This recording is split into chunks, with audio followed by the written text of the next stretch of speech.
Chapter 2. The Creation. By the word of the Lord were the heavens made, and all the host of them by the breath of his mouth. For he spake, and it was. He commanded, and it stood fast. He laid the foundations of the earth, that it should not be removed forever.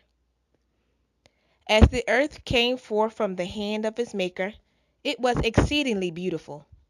Its surface was diversified with mountains, hills, and plains, interspersed with noble rivers and lovely lakes. But the hills and mountains were not abrupt and rugged, abounding in terrific steeps and frightful shams, as they do now. The sharp, rugged edges of earth's rocky framework were buried beneath the fruitful soil, which everywhere produced a luxuriant growth of verdure. There were no loathsome swamps or barren deserts. Graceful shrubs and delicate flowers greeted the eye at every turn. The heights were crowned with trees more majestic than any that now exist. The air, untainted by foul miasma, was clear and healthful. The entire landscape outvied in beauty the decorated grounds of the proudest palace. The angelic hosts viewed the scene with delight and rejoiced at the wonderful works of God. After the earth with its teeming animal and vegetable life had been called into existence, man, the crowning work of the Creator, and the one of whom the beautiful earth had been fitted up, was brought upon the scene of action. To him was given dominion over all that his eye could behold. For God said, "Let us make man in our image, after our likeness, and let them have dominion over all the earth." So God created man in his own image. Male and female created he them.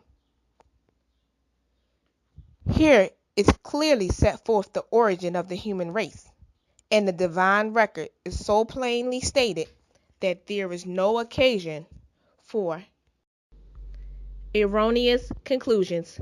God created man in his own image. Here is no mystery. There is no ground for the supposition that man was evolved by slow degrees of development from the lower forms of animal or vegetable life. Such teaching lowers the great work of the Creator to the level of man's narrow earthly conceptions. Men are so intent upon excluding God from the sovereignty of the universe that they degrade man and defraud him of the dignity of his origin. He who set the starry worlds on high and tinted with delicate skill the flowers of the field, who filled the earth and the heavens with the wonders of his power. When he came to crown his glorious work, to place one in the midst to stand as ruler of the fair earth, did not fail to create a being worthy of the hand that gave him life. The genealogy of our race, as given by inspiration, traces back to its origin, not to a line of developing germs, mollusks, and quadrupeds, but to the great Creator. Though formed from the dust, Adam was the son of God. He was placed as God's representative over the lower orders of being. They could not understand or acknowledge the sovereignty of God, yet they were made capable of loving and serving man. The psalmist says, "Thou madest him to have dominion over the works of thy hands.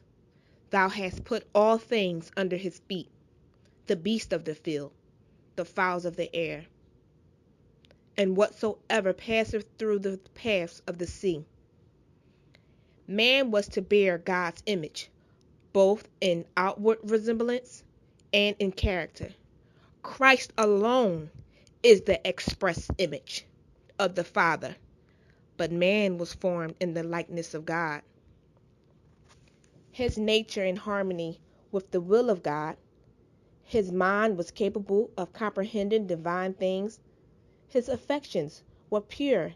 His appetites and passions were under the control of reason. He was holy and happy in bearing the image of God and in perfect obedience to his will. As man came forth from the hand of his Creator, he was of lofty stature and perfect symmetry. His countenance bore the ruddy tint of health and glowed with the light of life and joy. Adam's height was much greater than that of men who now inhabit the earth. Eve was somewhat less in stature, yet her form was noble and full of beauty. The sinless pair wore no artificial garments.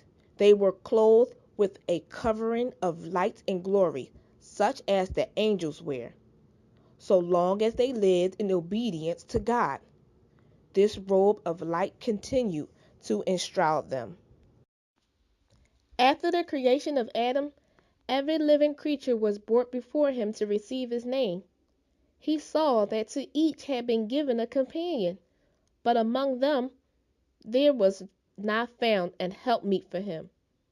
Among all the creatures that God had made on the earth, there was not one equal to man. And God said, "It is not good that the man should be alone. I will make him an helpmeet for him."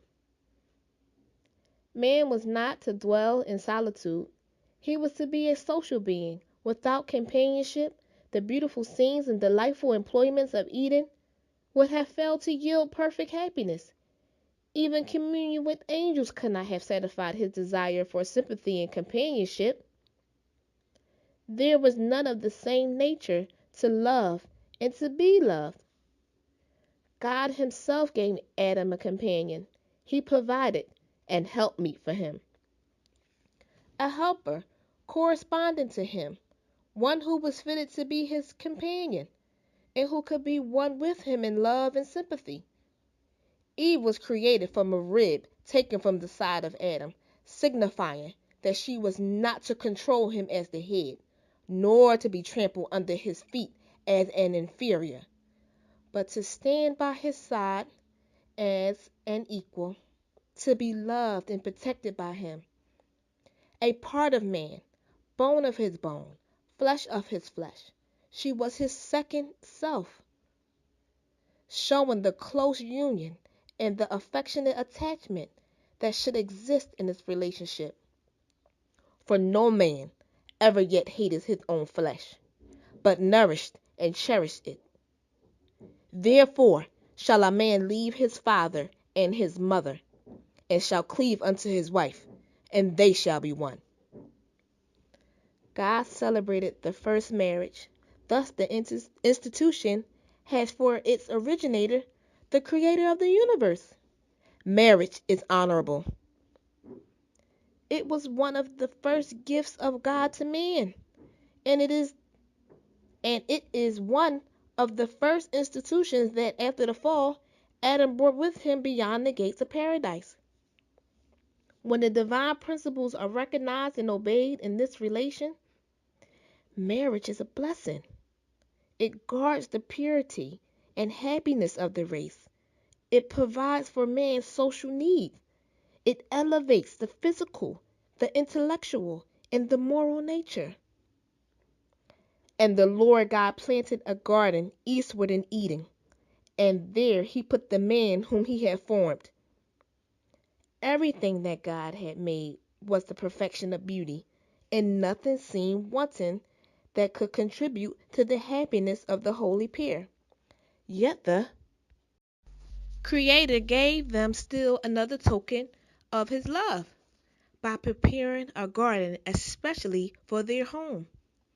In this garden were trees of every variety, many of them laden with fragrant and delicious fruit. There were lovely vines growing upward, yet presenting a most graceful appearance, with their branches drooping under their load of tempting fruit of the richest and most varied hues. It was the work of Adam and Eve to train the branches of the vine to form bowers, thus making for themselves a dwelling from living trees covered with foliage and fruit. There were fragrant flowers of every hue in rich profusion. In the midst of the garden stood the tree of life, surpassing in glory all other trees. Its fruits appeared like apples of gold and silver, and had the power to perpetuate life. The creation was now complete. The heavens and the earth were finished, and all the host of them. And God saw everything that he had made, and behold, it was very good. Eden bloomed on earth. Adam and Eve had free access to the tree of life. No taint of sin or shadow of death marred the fair creation. The morning stars sang together. All the sons of God shouted for joy. The great Jehovah had laid the foundations of the earth. He had dressed the whole world in the garb of beauty, and had filled it with the things useful to man. He had created all the wonders of the land and of the sea. In 6 days the great work of creation had been accomplished, and God rested on the seventh day from all his work which he had made. And God blessed the seventh day and sanctified it, because that in it he had rest from all his work which God created and made. God looked with satisfaction upon the work of his hands. All was perfect, worthy of his divine author, and he rested, not as one weary, but as well pleased with the fruits of his wisdom and goodness, and the manifestations of his glory. After resting upon the seventh day, God sanctified it, or set it apart, as a day of rest for man. Following the example of the Creator, man was to rest upon this sacred day, that as he should look upon the heavens and earth, he might reflect upon God's great work of creation, that as he should behold the evidences of God's wisdom and goodness, his heart might be filled with the love and reverence for his Maker. In Eden, God set up the memorial of his work of creation, and placing his blessing upon the seventh day. The Sabbath was committed to Adam, the father and representative of the whole human family. Its observance was to be an act of grateful acknowledgment on the part of all who should dwell upon the earth, that God was their creator and their rightful sovereign, that they were the work of his hands and the subject of his authority. Thus the institution was wholly commemorative and given to all mankind. There was nothing in it shadowy or of restricted application to any people. God saw that a Sabbath was essential for man, even in paradise. He needed to lay aside his own interests and pursuits for one day of the seven, that he might more fully contemplate the work of God and meditate upon his power and goodness. He needed a Sabbath to remind him more vividly of God and to awaken gratitude because all that he enjoyed and possessed came from the beneficent hand of the Creator. God designs that the Sabbath shall direct the mind of men to the contemplation of his created works. Nature speaks to their senses, declaring that there is a living God, the Creator, the supreme ruler of all. The heavens declare the glory of God, and the firmament showeth his handiwork. Day unto day uttereth speech, and night unto night showeth knowledge. The beauty that clothes the earth is token of God's love. We may behold it in the everlasting hills, in the lofty trees, in the opening buds, and the delicate flowers. All to us, all speak to us of God. The Sabbath, ever pointed to him who made them all, bids man to open the great book of nature and trace therein the wisdom, the power, and the love of the Creator. Our first parents, though created innocent and holy, were not placed beyond the possibility of wrongdoing. God made them free moral agents, capable of appreciating the wisdom and beneficence of His character and the justice of His requirements, with the full liberty to yield or to withhold obedience. They were to enjoy communion with God with His holy angels, but before they could be rendered eternally secure, their loyalty must be tested. At the very beginning of man's existence, a check was placed upon the desire for self-indulgence. The fatal passion that lay at the foundation of Satan's fall, the tree of knowledge, was stood near the tree of life in the midst of the garden, was to be a test of obedience, faith, and love of our first parents. While permitted to eat freely of every other tree, they were forbidden to taste of this, on pain of death. They were also to be exposed to the temptations of Satan. But if they endured the trial, they would finally be placed beyond his power to enjoy perpetual favor of God. God placed man under law as an indispensable condition of his very existence. He was a subject of the divine government, and there can be no government without law. God might have created man without the power to transgress his law. He might have withheld the hand of Adam from touching the forbidden fruit. But in that case, man would have been not a free moral agent, but a mere automaton. Without freedom of choice, his obedience would not have been voluntary but forced. There could have been no development of character. Such a course would have been contrary to God's plan in dealing with the inhabitants of other worlds. It would have been unworthy of man as an intelligent being, and would have sustained Satan's charge of God's arbitrary rule. God made man upright. He gave him noble traits of character, with no bias towards evil. He endowed him with high intellectual powers, and presented before him the strongest possible inducements to be true to his allegiance. Obedience, perfect and perpetual, was the condition of eternal life. On this condition, he was to have access to the tree of life. The home of our parents was to be a pattern for other homes as their children should go forth to occupy the earth. Their home, beautified by the hand of God Himself, was not a gorgeous palace. Men, in their pride, delight in magnificent and costly edifices, and glory in the works of their own hands. But God placed Adam in the garden. This was his dwelling. The blue skies, the blue heavens, were in its dome. The earth, and its delicate flowers and carpet of living green, was its floor, and the leafy branches of a goodly tree were its canopy. Its walls were hung with magnificent adornings, the handiwork of the great master artist.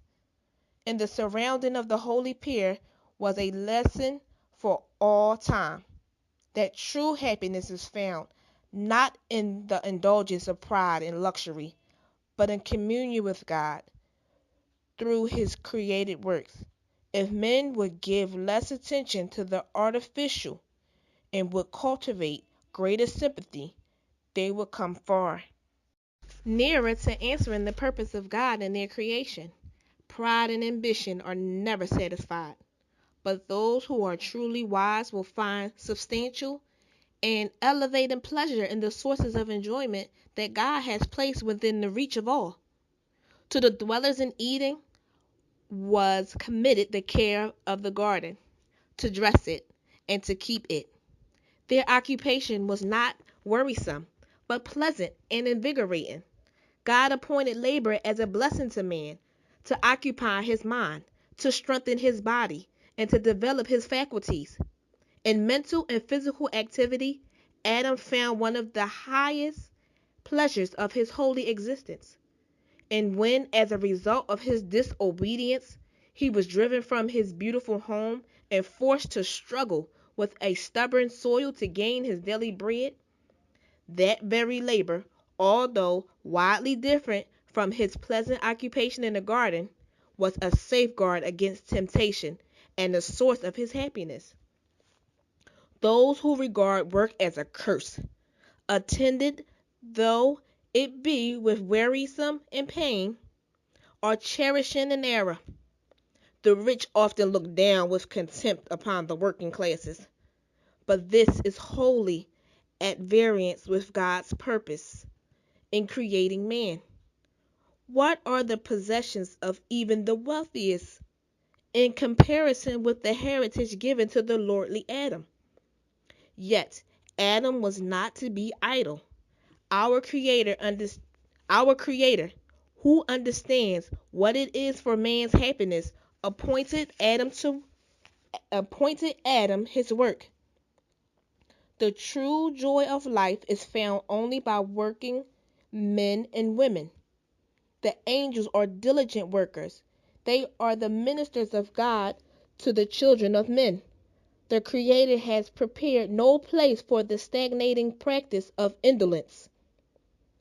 While they remained true to God, Adam and his companion were to bear rule over the earth.